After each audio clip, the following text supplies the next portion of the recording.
Bonjour à toutes et à tous, bienvenue dans ce nouveau webinaire expat.com en partenariat avec la CCI France UAE. Aujourd'hui, on va s'intéresser au marché des Émirats Arabes Unis et à tout ce qui concerne donc l'implantation d'entreprises dans le pays. Donc on va revenir sur tout ce qui est relatif au pays, à son économie, à son marché, notamment le marché de l'emploi. Ça va vous être utile si vous êtes en pleine réflexion, en pleine préparation de votre projet d'expatriation ou si vous faites déjà vos premiers pas sur place. Pour l'occasion, j'ai le plaisir d'accueillir Agnès Lopez-Cruz, directrice générale de la CCI France UAE, ainsi que Milena Dimitrova, directrice générale adjointe de la CCI France UAE. Agnès, Milena, bonjour. Bonjour Marielle, bonjour à tous. Bonjour Marie, bonjour à tous. Merci de votre présence aujourd'hui dans le cadre de ce webinaire. Vous qui nous suivez, n'hésitez pas aussi à poser toutes vos questions via l'onglet questions. Vous allez voir sur la Storm, car après la première partie, donc présentation, Agnès et Mina répondront à vos questions. Je précise aussi que si vous souhaitez écouter le webinaire sans entendre les notifications, vous pouvez via le chat couper vos notifications en cliquant sur la petite cloche que vous voyez en haut à droite de votre écran. Agnès, Milena, je vais vous laisser vous présenter, nous parler des Émirats Arabes Unis, de son économie, de son marché de l'emploi. Agnès, je vous laisse la parole. Je vous remercie beaucoup, Marie. Merci à expat.com encore une fois pour ce partenariat et cette opportunité de présenter ce pays dans lequel Milena et moi-même habitons depuis 14 ans. C'est un hasard. Toutes les deux, nous sommes arrivées quasiment au même moment aux Émirats. Alors, je vous présente rapidement le sommaire de ce webinaire avec une partie effectivement de présentation et une partie plus interactive de questions-réponses. Je crois que nous sommes ensemble pour un petit peu moins d'une heure, 45 minutes.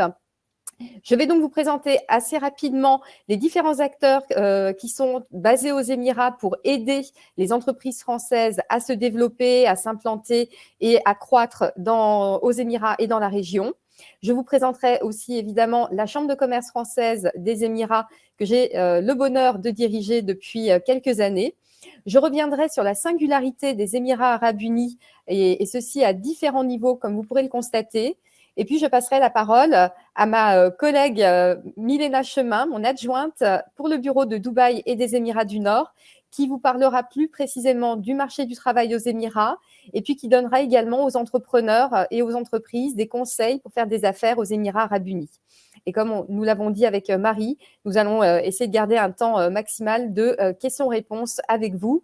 Pas de crainte, si nous n'arrivons pas dans le temps imparti à répondre à vos questions, bien entendu, il vous sera possible de nous contacter à l'issue de ce webinaire et nous répondrons avec plaisir à vos questions. Alors, j'entame tout de suite, je rentre dans le vif du sujet pour commencer par vous présenter la Team France Export aux Émirats Arabes Unis. Alors, qu'est-ce qu'on entend par là ? Vous voyez ici sur cette slide un certain nombre de logos. Alors, les esprits chagrins pourront dire qu'est-ce que c'est que ce millefeuille français, encore une fois, et tous ces acteurs. Et puis, ceux qui sont plus optimistes, et nous, on est plutôt de ce côté-là, nous pourrions dire plutôt que les entreprises françaises ont de la chance d'avoir tous ces acteurs qui peuvent, chacun avec leur expertise et leur spécificité, les aider dans leur développement et pas après pas à s'implanter aux Émirats Arabes Unis. Donc, je vais commencer dans les sens des aiguilles d'une montre par la droite. Donc, à côté du logo CCI France UAE, vous avez le logo de l'ambassade de France aux Émirats. Les Émirats Arabes Unis sont une fédération. On va y revenir dans quelques instants. L'ambassade de France est basée à Abu Dhabi.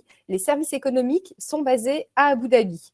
Il y a également donc à Dubaï le consulat de France ainsi que le bureau de Business France qui a une compétence régionale assez large. Suit l'INPI, donc qui est l'Institut national pour la protection intellectuelle, avec un attaché de l'INPI qui est là pour aider les entreprises à protéger leurs inventions et leurs brevets. Nous avons également la chance d'avoir un bureau de la BPI qui a également une compétence régionale mais qui est basé à Dubaï. Il y a également un certain nombre de OSCI, ce sont les opérateurs spécialisés du commerce international. Ce sont des consultants privés qui sont là avec chacun leur expertise pour aider les entreprises françaises à s'implanter et à se développer. Un certain nombre de ces OSCI sont d'ailleurs membres de la Chambre de commerce. Nous avons également la French Tech. Depuis 2018, la French Tech existe aux Émirats. La Chambre de commerce en est d'ailleurs un des membres fondateurs.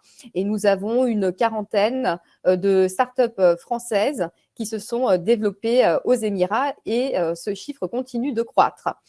Nous avons enfin, avant de parler de la Chambre de commerce française, la section des conseillers du commerce extérieur, une section assez conséquente puisque nous avons à peu près une cinquantaine de conseillers du commerce extérieur qui sont basés aux Émirats arabes unis.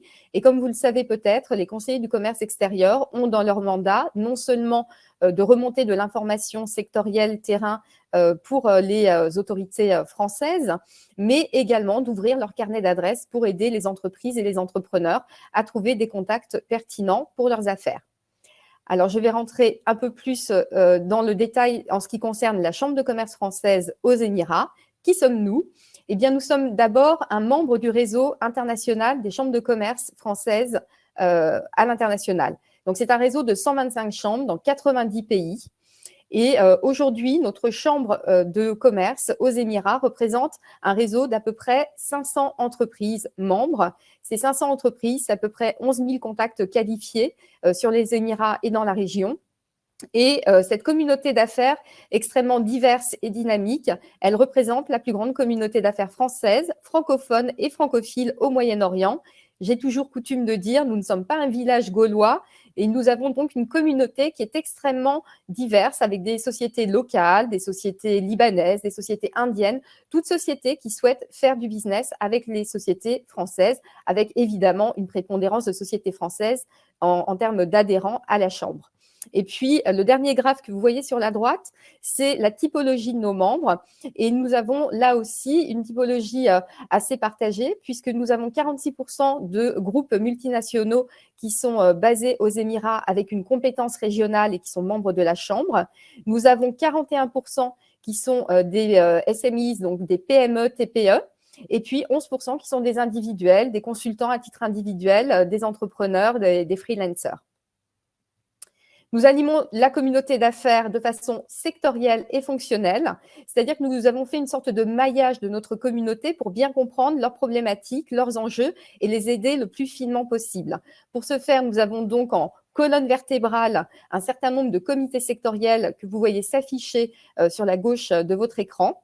Nous travaillons aussi avec les fonctions support de l'entreprise, c'est-à-dire aussi bien les dirigeants d'entreprise, que ce soit les dirigeants des filiales des grands groupes ou les dirigeants des PME, TPE, avec les CFO, c'est-à-dire les financiers, avec les responsables marketing communication, ou bien encore avec les DRH. Et nous avons également un axe Diversity and Inclusion. Là, je reviendrai sur ce sujet qui est un sujet important sur les Émirats, la diversité et l'inclusion dans un pays aussi divers que les Émirats, c'est un sujet de fond pour les entreprises. Et puis, nous avons également des clubs, et notamment un club pour le Women Empowerment, un programme de mentorat et en construction, un réseau d'investisseurs français et francophones aux Émirats. Voilà, je ne vais pas plus loin sur la présentation de la Chambre puisque ce n'est pas pour ça que vous vous êtes connectés, mais bien pour avoir un peu plus d'informations sur les Émirats arabes unis. Alors, je vais commencer par remettre en fait les Émirats dans leur contexte régional, dans leur contexte géographique et géopolitique. Les Émirats arabes unis, comme vous pouvez le constater, sont situés aux confins de l'Afrique, de l'Europe et de l'Asie. C'est donc une position assez centrale. Alors, je ne vais pas vous dire que nous sommes au centre du monde, ce serait extrêmement présomptueux, mais en tout cas, d'un point de vue purement économique, c'est une situation géographique extrêmement intéressante pour servir un certain nombre de pays et de marchés qui sont à uniquement quelques heures d'avion des Émirats arabes unis.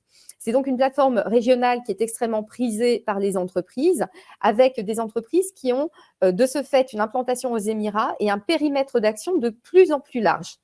Je pense que cela va s'accroître dans les années à venir. Quand on voit que la croissance sur la région MENA, c'est-à-dire Middle East, North Africa, Moyen-Orient, Afrique du Nord, est de 5%, est prévue de 5% cette année, quand il n'y aura qu'une croissance d'environ 1% en Europe. Quand on voit que dans la région, on a des gros marchés à servir, comme par exemple l'Arabie Saoudite avec 35 millions d'habitants, et des pays qui ont un pouvoir d'achat assez important. Le PIB par habitant aux Émirats est actuellement de 43 000 $. C'est un marché, c'est une zone extrêmement intéressante et prospère pour les entreprises. C'est également un pays particulièrement stable dans un contexte régional et mondial particulièrement mouvementé actuellement. Et puis, j'y reviendrai également, le cosmopolitisme qui caractérise cette fédération, c'est ça qui fait toute la singularité de ce marché, c'est ça qui fait la singularité de vivre dans un pays aussi dynamique, qui est quelque part géré comme une entreprise. Et puis, pour les entreprises en elles-mêmes, c'est un pays test, puisqu'il y a à peu près 200 nationalités qui se côtoient. Donc, c'est un pays très intéressant pour tester de nouveaux produits, de nouveaux concepts, de nouveaux services. La carte d'identité des Émirats, très rapidement. Sur cette carte d'identité, vous voyez que c'est un ex-protectorat britannique. Alors évidemment, ça c'est le poids de l'histoire. Ça fait 50 ans que la fédération a été créée dans les faits. Elle a été créée le 2 décembre 1971. Donc le 2 décembre dernier, nous avons fêté les 50 ans des Émirats. Ils ont été fêtés en même temps que l'exposition universelle. Mais ce protectorat britannique, on le sent encore dans la culture. On a des Émiriens qui font souvent leurs études supérieures dans des pays anglo-saxons. Et l'anglais, c'est la langue de travail. Donc ça, c'est aussi une grosse différence et parfois des stéréotypes qu'on peut avoir quand on a des entrepreneurs qui arrivent aux Émirats et qui pensent que les Émirats, c'est un peu comme le Maghreb. Non, on n'a pas cette proximité historique et cette proximité de la langue. Donc, je le rappelle, l'anglais, c'est la langue du travail. C'est un État fédéral. La capitale fédérale est à Abu Dhabi. La capitale commerciale est à Dubaï. Mais il existe 5 autres Émirats. J'y reviendrai tout de suite derrière. C'est une monarchie constitutionnelle. Le président de la fédération, d'ailleurs, est décédé il y a une dizaine de jours. Il a tout de suite été remplacé et la passation a été très soft, comme on dit ici, puisque de toute façon, le président était assez malade.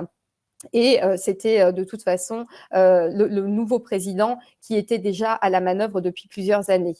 Donc néanmoins, c'est important de comprendre que nous sommes dans une fédération car l'approche d'un émirat à un autre peut être parfois différente sur un même sujet. On a pu par exemple le voir dans la gestion de la crise Covid. C'est un pays également extrêmement divers, extrêmement ouvert. La religion officielle est la religion musulmane, mais c'est un pays qui, je pense, était un cas d'école au niveau mondial en termes de tolérance, de multiculturalisme, de multireligion. Chaque nationalité, chaque culture peut vivre pleinement sa culture et sa religion dans ce pays. Et puis, c'est un pays qui est assez stable financièrement, non seulement par la manne financière qu'il détient par l'énergie, par l'oil and gas, mais également du fait que sa monnaie est indexée sur le dollar. Aujourd'hui, le taux du jour, le taux d'hier était d'1 € pour 3,96 dirhams. On a connu des taux 1 € pour 5 dirhams. Donc voilà, on a quand même voilà, une monnaie qui est assez stable et forte. Alors, les Émirats arabes unis, donc je vous le disais rapidement, c'est une fédération. Alors, je ne vais pas vous demander de vous rappeler des noms des 5 autres Émirats qui sont donc Ajman, Sharjah, Umm al-Quwain, Ras al-Khaimah et Fujairah, le seul émirat qui lui donne sur l'océan Indien. Les 2 émirats les plus connus, c'est Abu Dhabi, puisque Abu Dhabi est notamment connu pour être l'émirat du pétrole. C'est l'émirat qui détient la richesse financière de la fédération, très clairement. Et puis Dubaï, puisque Dubaï est souvent dans les médias, connu comme capitale commerciale, malheureusement connu aussi de par les influenceurs, mais c'est une vision très étriquée de ce qu'est réellement cet émirat dans lequel, encore une fois, Milena et moi vivons depuis de nombreuses années. Ce qui est intéressant aussi de noter, c'est que nous avons environ 10 millions d'habitants, donc ça reste un petit pays qui fait environ 15% de la taille de la France. Nous avons néanmoins une croissance assez importante de la communauté française depuis de nombreuses années. Quand je suis arrivée en 2008, nous devions être à peu près 7 000, 8 000 Français, pas plus. Aujourd'hui, il y a approximativement 30 000 Français aux Émirats. 27 000 enregistrés, en tout cas, au consulat. Et puis, on estime entre 3 et 4 000 ceux qui ne sont pas enregistrés. Et point encore plus intéressant, approximativement 400 000 francophones. La francophonie, c'est une vraie arme de construction économique. Et il y a beaucoup de communautés liées au Moyen-Orient, au Maghreb, à l'Afrique, qui habitent aux Émirats et qui sont francophones et qui sont autant de partenaires culturellement avec lesquels vous pourrez avoir une proximité et avec lesquels vous pourrez faire certainement aussi du business ou avoir des partenariats. Donc, je vais avancer. Alors, rapidement sur Abu Dhabi et Dubaï, la complémentarité. Donc, Abu Dhabi, je l'ai dit, c'est la capitale énergétique et c'est la capitale fédérale. C'est l'endroit où se trouvent les ministères et également les ambassades. Abu Dhabi est connu pour être à 90% le producteur d'hydrocarbures de la fédération. Il est également connu pour ses réserves de gaz, mais plus ses réserves de pétrole.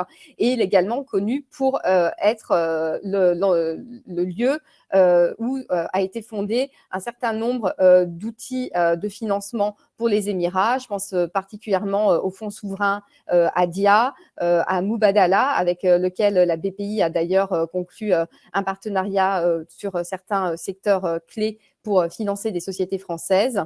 Et puis, ce qui est intéressant aussi de comprendre et de sentir, c'est qu'Abu Dhabi, ce n'est pas seulement une capitale énergétique, c'est aussi un émirat qui a un plan à 2030 et c'est un émirat qui a commencé sa diversification. Il a commencé sa diversification parce qu'ils savent très bien qu'ils ne peuvent pas compter que sur la rente pétrolière qui, dans un environnement de plus en plus pollué et avec une rente pétrolière qui va se tarir avec le temps, il faut diversifier les sources énergétiques. Donc, ils se sont vraiment lancés dans les énergies renouvelables, également dans la haute technologie, l'intelligence artificielle, l'aéronautique, les biotech, et puis également dans le tourisme haut de gamme, l'éducation, notamment avec le Louvre, qui est une très très belle enclave française ou un très beau partenariat franco-émirien dont nous sommes tous très fiers. Dubaï, c'est la capitale commerciale. Alors évidemment, c'est la capitale commerciale, c'est aussi une tradition qui est ancrée dans cet émirat, puisque c'est un émirat qui était traditionnellement l'émirat du commerce de la perle depuis le 19e siècle. Et puis, effectivement, au milieu des années 80, il y a eu un tournant avec une vision de son ruler, du Cheikh Maktoum, qui a eu cette vision de créer Dubaï et de créer des infrastructures lui permettant d'être une plateforme à la fois commerciale, financière, logistique. On cite souvent le port de Jebel Ali ou alors également la compagnie Emirates qui sont aujourd'hui des fleurons de cet émirat. Il y a eu aussi cette vision de créer des zones franches qui est quelque chose de totalement innovant et singulier dans la région, en tout cas pour le moment, puisqu'on a d'autres pays qui commencent à s'y mettre également. C'est la possibilité pour des entreprises de s'implanter en propre dans le pays sans avoir besoin d'avoir un partenaire émirien pour arriver à créer la société. Mais ça, je ne vais pas déflorer ce sujet-là, ce sera Milena qui pourra vous en parler.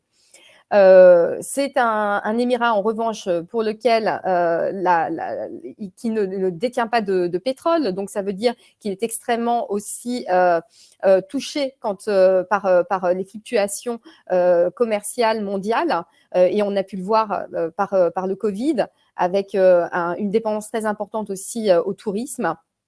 Et puis, c'est le premier centre de convention de la région, le 4e aéroport de transit au monde, et ça a été depuis 2015 le premier aéroport au monde en nombre de passagers internationaux, et avec de très très beaux, une très belle reprise depuis la fin du Covid, et également un boost très très fort grâce à l'exposition universelle qui vient de se terminer en mars dernier et qui avait tenu pendant 6 mois. Alors, je vais juste passer aussi sur la relation bilatérale entre nos deux pays. Donc, la relation bilatérale, elle est à différents niveaux. Il y aura d'ailleurs cette semaine les réunions du dialogue stratégique annuel entre la France et les Émirats pour booster certains projets stratégiques entre nos pays. C'est une longue tradition de coopération militaire. Nous avons une base militaire française à Abu Dhabi. Nous avons également la Sorbonne à Abu Dhabi et je l'ai dit tout à l'heure, je l'ai cité, le Louvre, ce qui permet d'avoir effectivement une empreinte importante dans ce pays qui, encore une fois, n'est pas un pays francophone, qui est un pays dans lequel nous sommes des challengers, mais pour lequel la France et les entreprises françaises sont vraiment reconnues pour leur qualité et leur sérieux. Alors, une petite information également sur la constitution de cette population émirienne. Et c'est là qu'on comprend toute cette singularité. C'est une population déjà différente en nombre d'un émirat à un autre. Et là, on voit j'espère que vous le voyez correctement, par le premier graphique que l'émirat prépondérant en termes de population, ça reste Dubaï, avec presque 3,5 millions d'habitants dans l'émirat. Suivi ensuite d'Abu Dhabi et après les 5 autres émirats, suivi de Sharjah, et c'est ça qui est intéressant, excusez-moi, puis d'Abu Dhabi, puisque Sharjah, c'est quelque part la banlieue de Dubaï, et beaucoup de gens vont à Sharjah pour se loger lorsque ça n'est plus nécessairement possible pour leurs moyens de se loger sur Dubaï. On a également une population qui est assez jeune, avec une majorité de la population entre 25 et 54 ans, très très peu de personnes âgées. Vous voyez, moins de 2% de la population a plus de 65 ans. Cela s'explique par différents facteurs et notamment par le fait que pour vivre aux Émirats, il faut travailler. Là aussi, on va revenir sur ce sujet. Et puis, on ne serait pas complet si on ne prenait pas aussi en considération le nombre de touristes qui vient tous les ans sur les Émirats, plus de 7 millions en 2021, malgré encore l'effet Covid.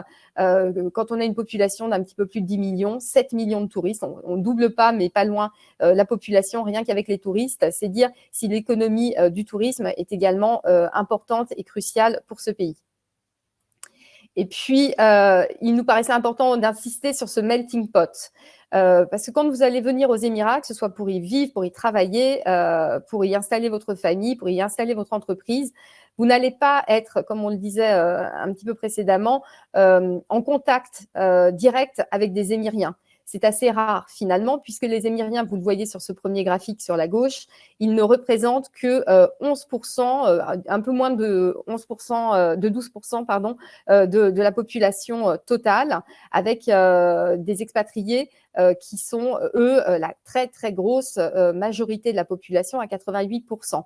Et notamment, dans ces expatriés, ce sont principalement des expatriés issus d'Inde, du sous-continent indien, du Pakistan. Aux Émirats, nous avons 2,7 millions d'Indiens sur une population de 10 millions d'habitants, 1,8 million de Pakistanais.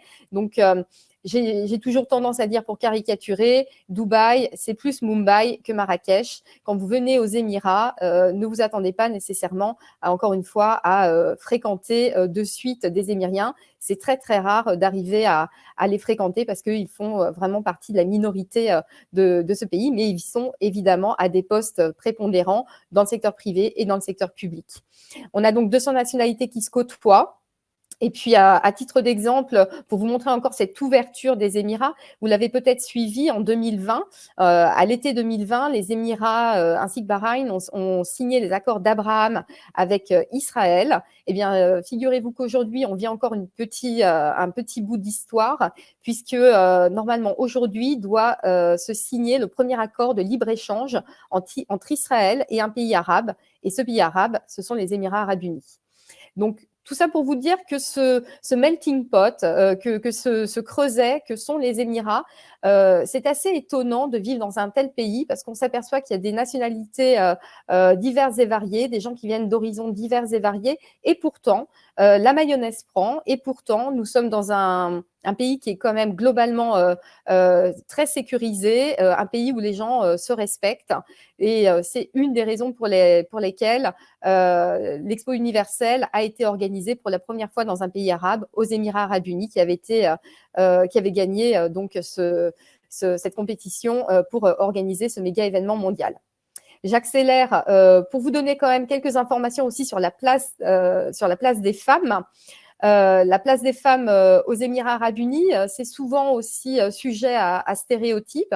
Il ne faut pas confondre les Émirats arabes unis avec d'autres pays de la région, comme l'Iran ou l'Arabie saoudite. Par exemple, nous n'avons pas besoin d'être voilés pour vivre aux Émirats arabes unis, qu'on soit musulmane ou une femme d'une autre confession religieuse. Il n'y a aucun problème pour faire du business aux Émirats quand on est une femme. Et je dirais même quasiment au contraire, puisque la place des femmes est très importante dans la vision et dans la stratégie de ce pays. 7 ministres sont aujourd'hui des femmes, plus de 40% des diplomates émiriens à l'étranger sont des femmes. Un Gender Balance Council a été mis en place en 2015 pour s'assurer qu'il y ait une vraie stratégie et des initiatives concrètes pour augmenter le nombre des femmes et la protection des femmes dans le pays et permettre effectivement à ces femmes émiriennes et à toute femme de toute nationalité de venir s'épanouir, travailler et développer également, de contribuer au développement du pays.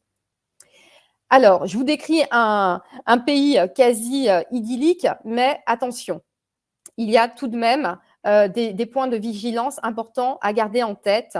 Nous avons beaucoup de gens qui nous contactent, qui sont des chercheurs d'emploi, qui voudraient venir travailler aux Émirats ou qui voudraient venir s'implanter avec leur société aux Émirats. Il faut être vigilant tout d'abord sur le coût de la vie. Vous me direz, c'est un peu vrai partout dans le monde aujourd'hui quand on voit la pénurie de matières premières et l'inflation galopante. Il faut quand même savoir qu'aux Émirats arabes unis, surtout quand on est français et qu'on n'est pas habitué à ce type de système, on n'est pas dans un système solidaire, ce qui veut dire que le médical est très cher. On n'est pas dans un système de carte vitale et sécurité sociale du tout. Le logement actuellement est très cher avec une grosse inflation sur les prix du logement parce que c'est un pays qui est très prisé actuellement. Beaucoup d'expats qui vivaient en Asie viennent aux Émirats comme valeur refuge. Et puis, on a aussi pas mal de Russes qui arrivent également. Donc, il y a un effet un peu bulle inflationniste immobilière en ce moment qui est à garder à l'œil. Et puis, l'éducation. Alors, quand on est français, on a l'habitude de l'école publique obligatoire et gratuite. Ici, c'est pas le cas. L'éducation, ça coûte cher. Moi, j'ai 2 enfants. Ils sont à l'école française. Un enfant de 6e à l'école française, il faut à peu près débourser 15 000 € par an pour couvrir les frais de scolarité plus le bus. Donc, c'est quand même c'est un budget qui peut être conséquent. Il n'y a pas d'aide étatique, donc les allocations, les retraites, etc. Tout ça, c'est sur capitalisation, mais ça n'existe pas sinon aux Émirats, ou en tout cas pas dans le format qu'on peut avoir en France. Il y a peu de soutien aux entreprises, en particulier en période pandémique. Donc, on a pas mal d'entreprises et de petites entreprises qui malheureusement ont dû mettre la clé sous la porte pendant le Covid parce qu'il n'y avait pas tout ce système d'aide, même si je pondère mon propos car nous avons été dans un pays où la pandémie a été extrêmement bien gérée et un pays qui a su également adapter ses lois du travail, ses lois commerciales pour gagner en agilité et pour rendre plus flexible ce contexte afin d'aider quand même les sociétés, mais pas nécessairement de les aider par des injections financières. Un vigilance, c'est le visa. Donc là, je laisserai également Milena en parler parce qu'il y a eu beaucoup d'évolutions sur le sujet des visas pour les expatriés aux Émirats. Il faut quand même garder en tête que quand on vient vivre aux Émirats, alors soit vous êtes rentier et vous avez un golden visa parce que vous êtes un investisseur, soit vous venez parce que vous venez pour travailler. Et quand vous perdez, si un jour malheureusement vous perdez votre emploi, attention parce que vous n'avez pas vraiment le choix. Vous pouvez rester quelques mois dans le pays, mais il faut retrouver rapidement un emploi, sinon vous pouvez perdre votre vie aux Émirats puisque c'est le visa qui vous permet légalement de rester dans le pays. Et puis, c'est un marché qui est extrêmement concurrentiel, que ce soit pour les entreprises ou pour les chercheurs d'emploi. Ce n'est pas un marché pour primo-exportateurs, c'est un marché qui est quand même assez complexe et il faut avoir un produit de niche et un vrai avantage compétitif. J'avance. Alors, quelle perspective pour l'avenir? Donc, on a eu plusieurs périodes. On a eu la période liée à la première crise financière jusqu'à 2019, juste avant le Covid de 2020. On a eu ensuite le Covid, mais encore une fois, un pays qui a su très, très bien gérer cette période-là et rester ouvert le mieux possible pendant cette période, avec depuis l'exposition universelle qu'ils ont réussi à maintenir malgré le contexte sanitaire et le contexte géopolitique. Les 50 ans de la fédération qui sont un milestone, qui est un moment important justement de réflexion sur la communauté et sur la fédération. Et puis, donc, des projets pour se réinventer. Donc, les questions sont les suivantes. Va-t-il y avoir une prise de conscience sur les limites du business model? Je pense que cette prise de conscience, elle a déjà eu lieu et qu'on va vers des restructurations, peut-être des fusions de grands bastions émiriens, peut-être une intégration aussi plus forte politiquement, notamment, encore une fois, avec le décès du président de la fédération précédente et la mise en place de liens plus forts entre les différents Émirats. Attention également pour les Émirats au positionnement de l'Arabie saoudite qui appuie très fort sur l'accélérateur. C'est un pays qui a un vrai marché intérieur, donc il y a un vrai intérêt aussi pour les entreprises et qui souhaiterait qu'à 2024, les sièges régionaux soient basés dans son pays, en tout cas pour pouvoir travailler avec les autorités de ce pays-là. Donc là, c'est également un sujet d'accélération, aussi bien sur les Émirats que sur l'Arabie saoudite, pour arriver à rester le premier dans la région et être le pays le plus attirant dans la région. Ils font des investissements dans de nombreux secteurs à fort potentiel et c'est là aussi que les sociétés françaises peuvent avoir une carte à jouer, notamment dans le digital, la robotique, la recherche médicale, le e-commerce et j'en passe. Et puis, c'est un peu ce qu'on dit ici, turning crisis into opportunities, tourner les crises en opportunités, faire des crises des opportunités, les crises qu'on peut connaître sur les chaînes logistiques, la guerre en Europe, l'inflation galopante dans le monde. Ça peut être aussi des opportunités pour un petit pays stable et bien structuré comme les Émirats qui peut apparaître comme une valeur refuge pour un certain nombre d'entreprises et un certain nombre d'expatriés. Voilà, je m'arrête maintenant. Je suis désolée, j'étais un peu longue. Je passe la parole à Milena Chemin. Oui, merci. Merci Agnès. Bonjour à tous et à toutes, encore une fois. Donc, je vais, comme Agnès le disait tout à l'heure, il s'agit d'un marché concurrentiel, aussi bien sur le marché du travail que sur le marché, quand on essaye de vendre un produit ici. Pourquoi? Puisque, comme vous l'avez vu tout à l'heure, on a affaire à un pays avec 200 nationalités, avec beaucoup de populations asiatiques qui sont souvent moins chères que les populations européennes, avec, étant donné que c'est un ancien protectorat britannique, aussi une prépondérance dans certains secteurs des profils anglophones, et puis des francophones trilingues, notamment les Libanais qui parlent arabe, anglais et français, qui sont très prisés ici. Et il y en a beaucoup, c'est une grosse communauté ici. Puis ensuite, des francophones soit de France ou des pays d'Afrique du Nord qui ont déjà une expérience sur le marché. Donc, ce qui veut dire que quand vous allez postuler un emploi, vous allez vous retrouver en fait avec pas mal de concurrence. Donc, il faut vraiment avoir un CV qui soit impactant et direct et travailler votre LinkedIn. Le LinkedIn est très, très, très important ici et le réseau aussi. Donc, nous, à la Chambre, nous avons un service de recrutement qui est au service de nos membres, plutôt des entreprises. Et nous avons aussi une base de données CVTech où les candidats ou les personnes en recherche d'emploi peuvent déposer leur CV et nous contactons les personnes que si leur profil ne correspond à des postes pour lesquels nous sommes missionnés, sachant que je pondère mes propos dans le sens où ce que nous observons, puisque le recrutement fait partie de mon service maintenant depuis 4 ans, les entreprises demandent souvent quand même une première expérience dans la région. Et c'est difficile il est assez difficile de trouver du travail sans avoir d'expérience dans la région. Donc, ce que j'ai dit un petit peu tout à l'heure, pas mal de candidatures pour des offres d'emploi et beaucoup de candidats en fait qui candidatent sur des postes qui ne leur correspondent pas. Donc, je ne sais pas si c'est un effet de la culture, mais enfin, je ne vous le conseille absolument pas parce que c'est très, très, très mal vu de la part des potentiels employés. Alors, en ce qui concerne plutôt, je vais vous parler aussi peut-être des visas sur l'emploi, puisque Agnès en a parlé un petit peu tout à l'heure.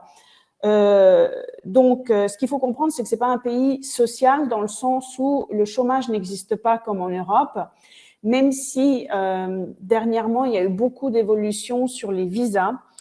Donc, comme Agnès le disait tout à l'heure, aujourd'hui, vous vous faites embaucher par une entreprise. C'est cette entreprise qui est votre sponsor et qui fait votre visa de résidence pour une durée de 3 ans maintenant, puisque la loi de ressources humaines a évolué aussi en début d'année. À partir de cette année, il n'y aura plus de contrats à durée, on va dire, indéterminée, puisque tous les contrats seront des contrats de 3 ans, renouvelables 3 ans, ça peut être indéfini, mais c'est des contrats de 3 ans.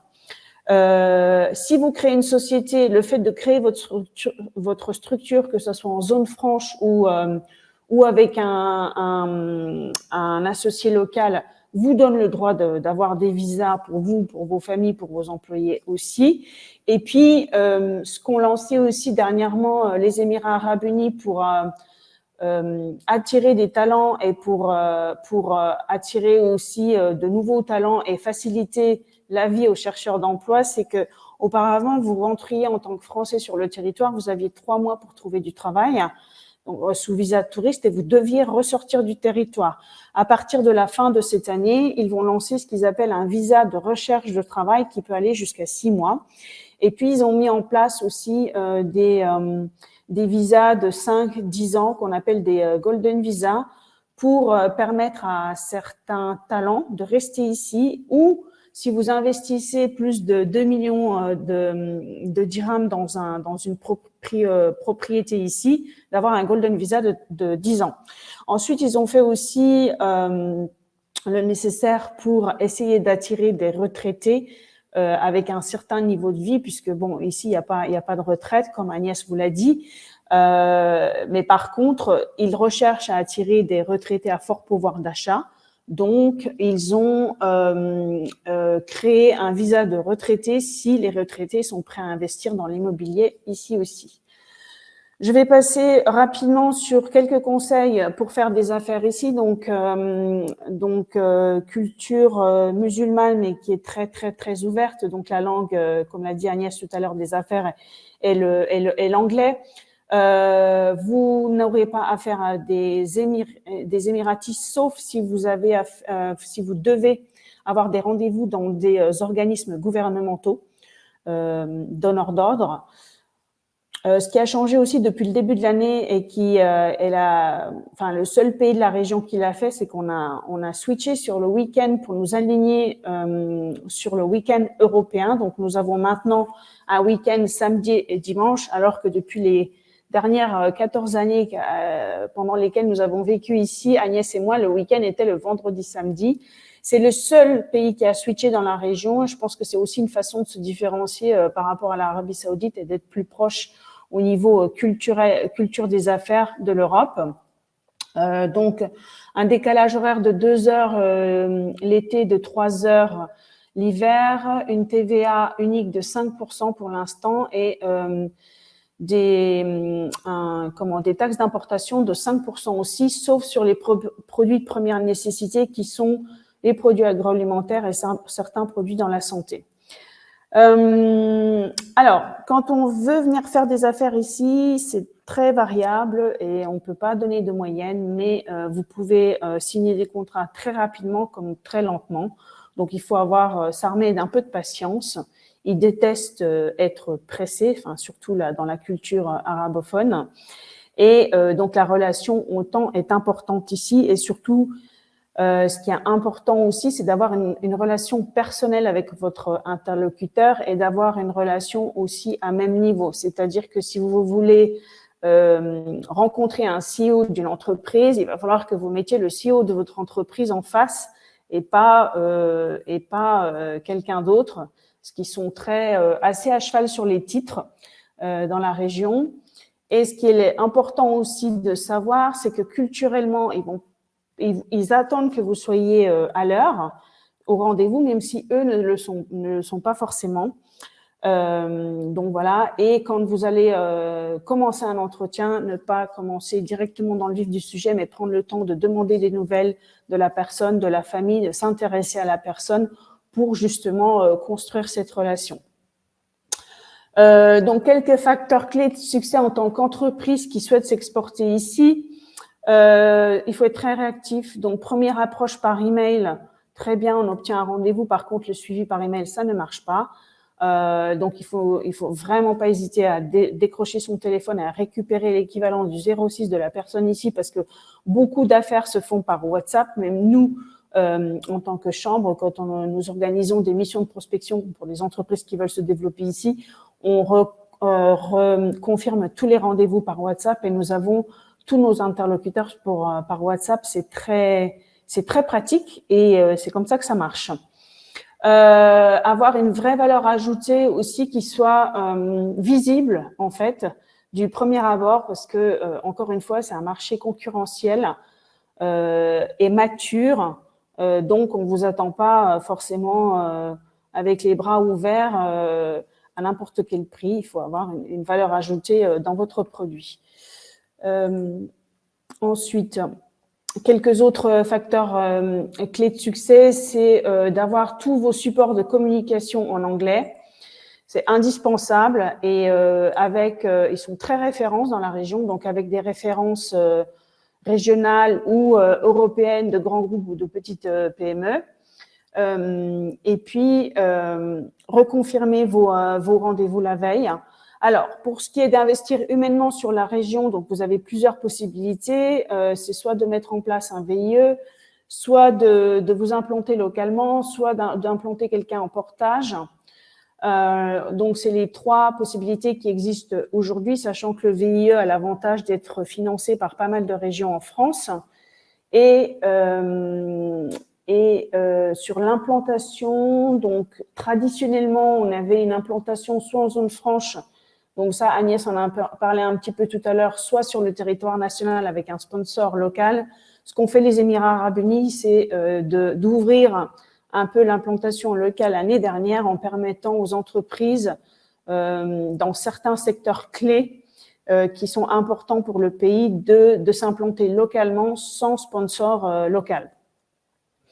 Et ce que je conseille aussi, c'est de vous faire accompagner, si vous souhaitez créer une structure ici, de ne pas le faire vous-même, vous faire accompagner par quelqu'un qui est sur place et qui a la connaissance marché et juridique nécessaire locale pour le faire, parce qu'on voit souvent, enfin, on est souvent interrogé par des entreprises qui se sont implantées toutes seules, qui ne sont pas implantées dans la bonne zone franche, qui doivent fermer leur structure pour la réouvrir ailleurs. Ça prend du temps, ça prend de l'argent.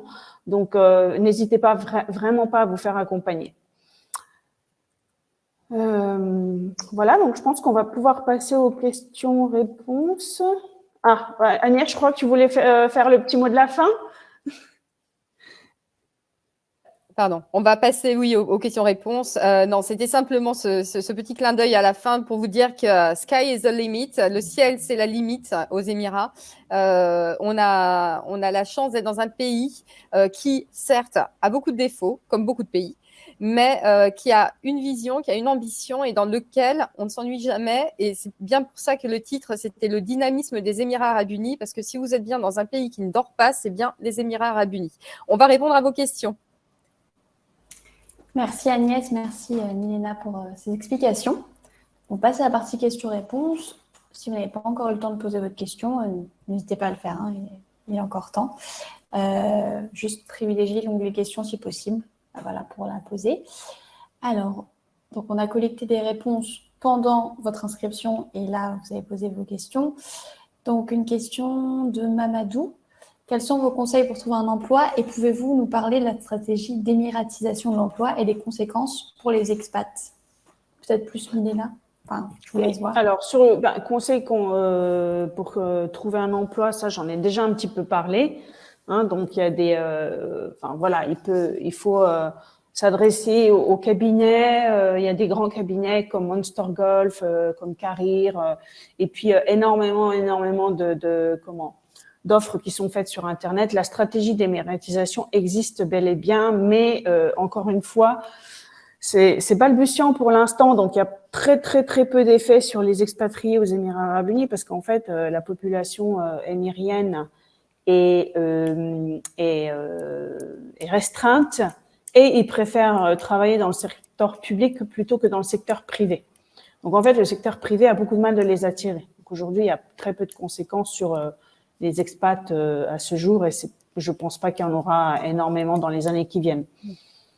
Non, rien à voir avec la saoudisation ou l'omanisation dans des pays à côté. Par contre, le conseil, c'est aussi de venir. Il faut être là. Et ça, j'en profite pour répondre à une autre question que j'ai vue dans le fil de questions. Est-ce que la CCI recrute des Français? Faut-il être absolument sur place pendant la recherche?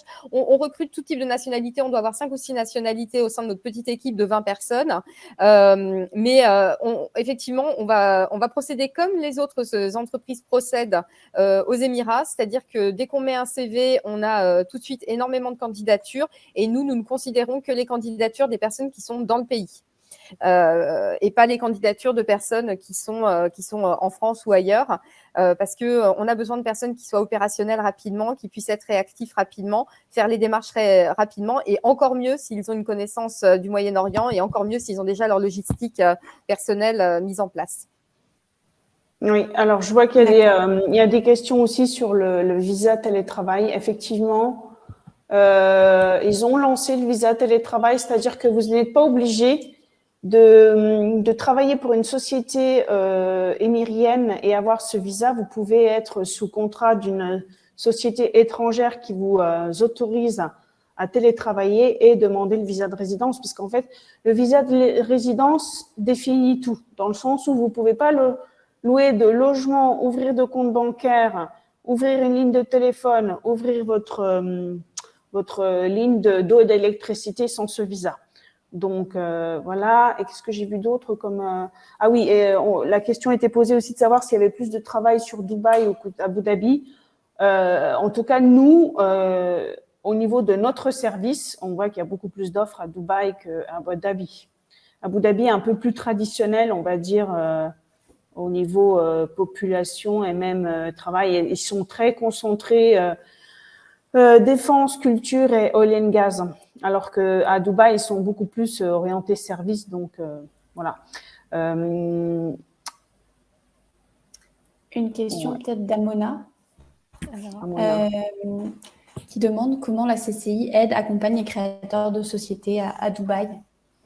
Alors, nous, on ne crée pas la structure nous-mêmes parce qu'il faut une licence spéciale pour ce faire. Par contre, on fournit déjà un premier niveau d'information qui permet de définir la maturité du projet et de voir quelle serait la meilleure structure juridique adaptée et si l'entreprise devrait être plutôt en zone franche ou sur le territoire national, sachant que quand vous êtes en zone franche, vous ne pouvez pas répondre à des appels d'offres et vous n'êtes pas censé vendre sur le territoire national.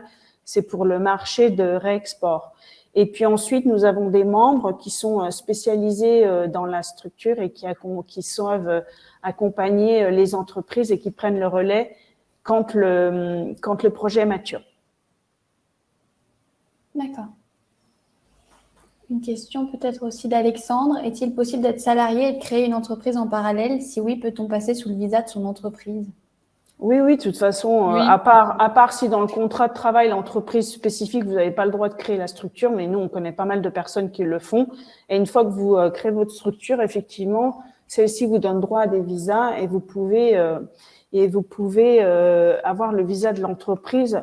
Mais je pondère quand même parce qu'en fait, il faut savoir que quand vous devenez employé d'une entreprise ici, l'entreprise vous sponsorise et après vous, en tant que sponsor principal, donc que ce soit le chef de famille, homme ou femme, vous sponsorisez votre famille ensuite via votre propre visa. Et puis, en général, l'entreprise, vous allez négocier avec elle une couverture médicale, une mutuelle.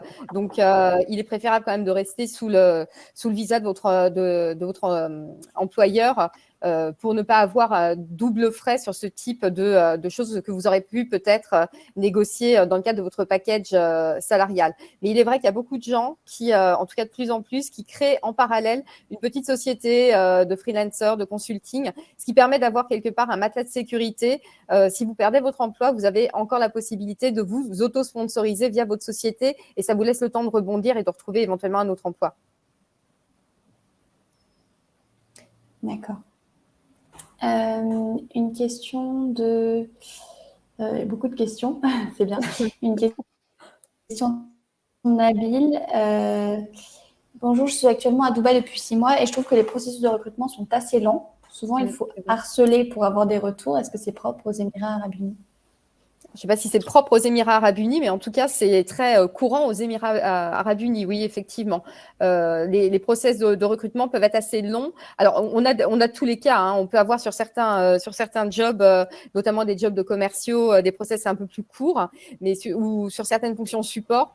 Ça dépend des sociétés aussi, mais il y a beaucoup de concurrence, encore une fois, sur le marché. Il y a beaucoup d'offres, mais il y a aussi beaucoup de candidats qui sont là. Donc, les sociétés, elles mettent beaucoup les candidats en compétition et ça peut être très lent aussi en termes de démarche parce qu'après, quand vous êtes candidat et que vous avez été recruté, il y a tout un process également de mise en place administrative. Typiquement, si vous avez passé votre diplôme en France, il faut que votre diplôme ait été traduit en arabe, il faut qu'il ait été certifié. Donc, il y a un temps incompressible de toute façon aussi derrière une fois que le recrutement a été fait. Oui, et c'est pour ça aussi que traditionnellement, vous aviez en tant que chercheur d'emploi, donc il faut être sur place, c'est mieux. Il y avait ces 3 mois de visa de touriste pour chercher du travail. Je pense que dans beaucoup de cas, c'était pas suffisant. C'est pour ça que le pays a lancé aussi le fameux visa de 6 mois pour chercher du travail. Une question d'Antoine. Quels sont les secteurs les plus porteurs actuellement aux Émirats arabes unis, selon vous? Alors, les énergies renouvelables, tout ce qui est lié aux nouvelles technologies, le F&B peut être aussi assez intéressant. Enfin, ce qu'on dit F&B, c'est Food and Beverage. Mais attention, hein, venir ouvrir une boulangerie, une pâtisserie, une pizzeria. Enfin, il y a déjà tellement d'offres sur le marché et c'est énormément d'investissements aussi. On connaît trop de Français qui sont venus et qui se sont cassés les dents malheureusement avec ce type de projet parce qu'il faut vraiment se rendre compte de l'investissement financier à mettre dans ce type de projet et des règles sanitaires très, très, très, très strictes dans le pays. Donc, beaucoup de contrôles. Donc, voilà, moi, sur le FMI, je suis un petit peu plus modérée, mais en tout cas, les secteurs extrêmement porteurs du moment, c'est très clair. Hein. Les énergies renouvelables, énormément. Les nouvelles technologies, ils sont très friands de tout ce qui est digital. Ils viennent de créer un council, un conseil pour la blockchain, un autre conseil pour le métaverse. Donc, voilà. Et puis, le médical, avec tout ce qui s'est passé avec le Covid, ils se sont aussi rendus compte des faiblesses du pays en termes de R&D, en termes de compétences, de recrutement des talents. Donc là aussi, il peut y avoir des opportunités. Oui, sachant que dans le médical, c'est un peu particulier parce qu'il faut demander l'homologation du diplôme français qui peut prendre un petit peu de temps. Et bon, ça dépend. Quand on parle de médical, il faut qu'on sache de quoi on parle parce que tout ce qui est, par exemple, infirmière ou infirmier est à la main des populations philippines et indiennes exclusivement. Après, sur du généraliste, du spécialiste, de l'homéopathie, ce genre de choses, c'est beaucoup plus ouvert aux autres nationalités. Et d'ailleurs, il y a pas mal de Français sur place.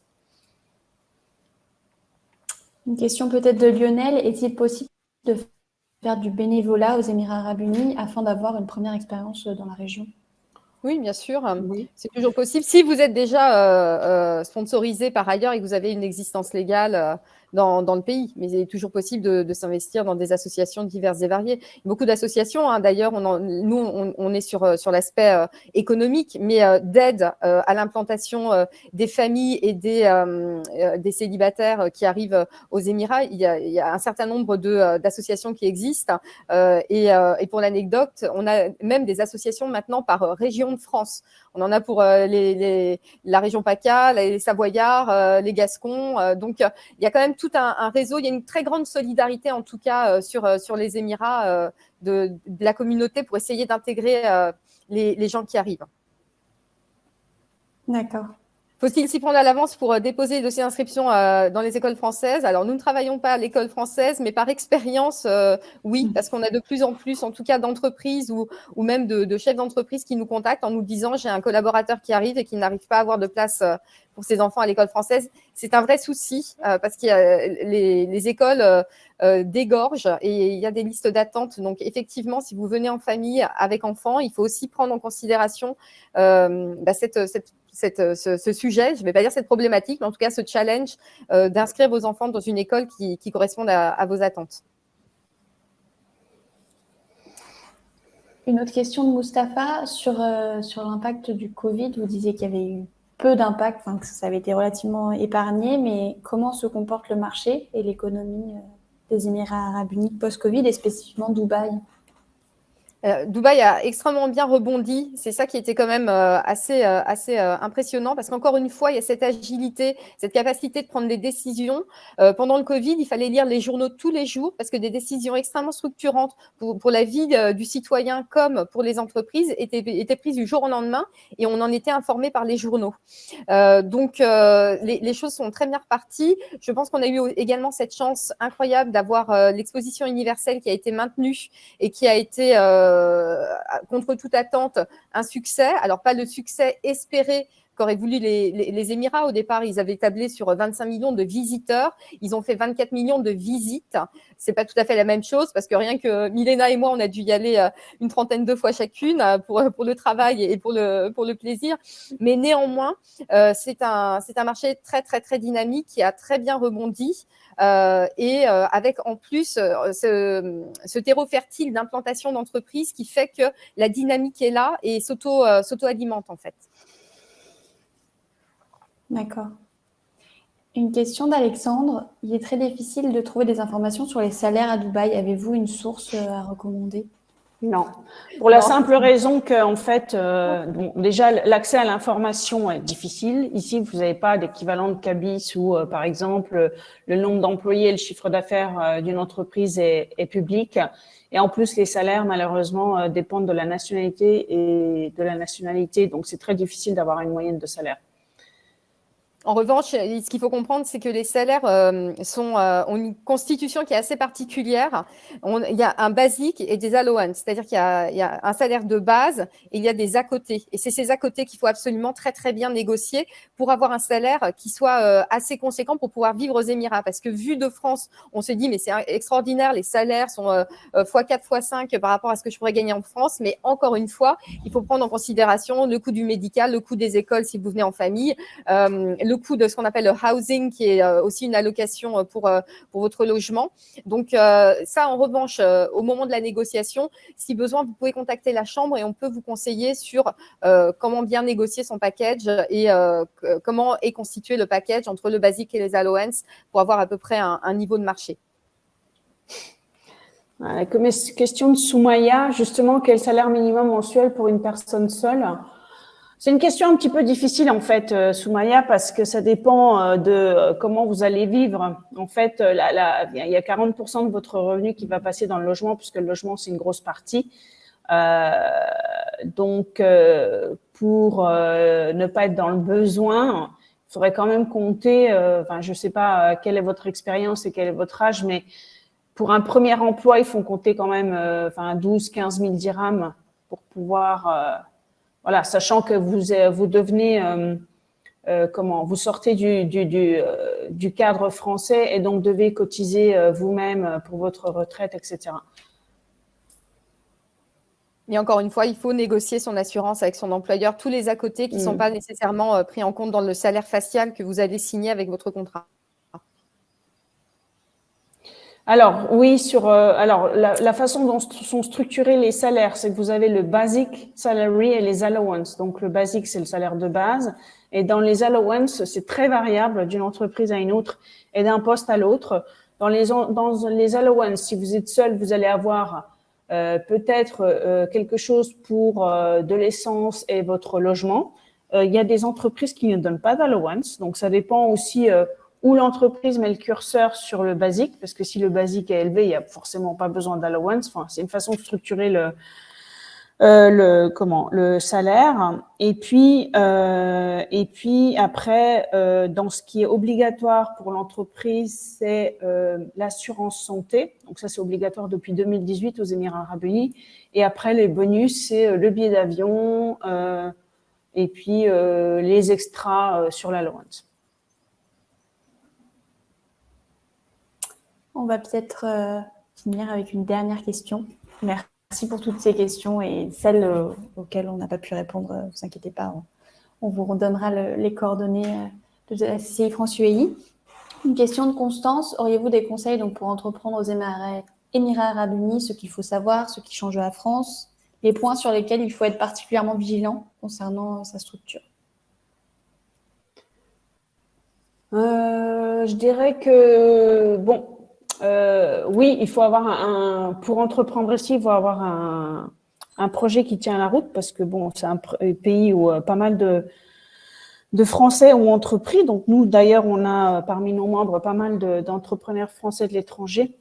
Donc avoir un projet solide, différenciant, qui n'a pas besoin forcément de capitaux dans un premier temps parce que c'est assez difficile. Il n'y a pas d'aide financière à l'entrepreneuriat ici.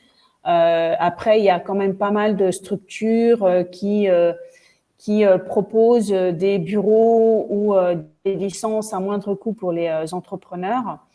Et puis, ben voilà, être prêt à travailler de longues heures parce qu'on est plutôt sur un 40 à 50 heures de travail par semaine qu'un 35 heures ici aux Émirats Arabes Unis, même si quand vous êtes employé en fait.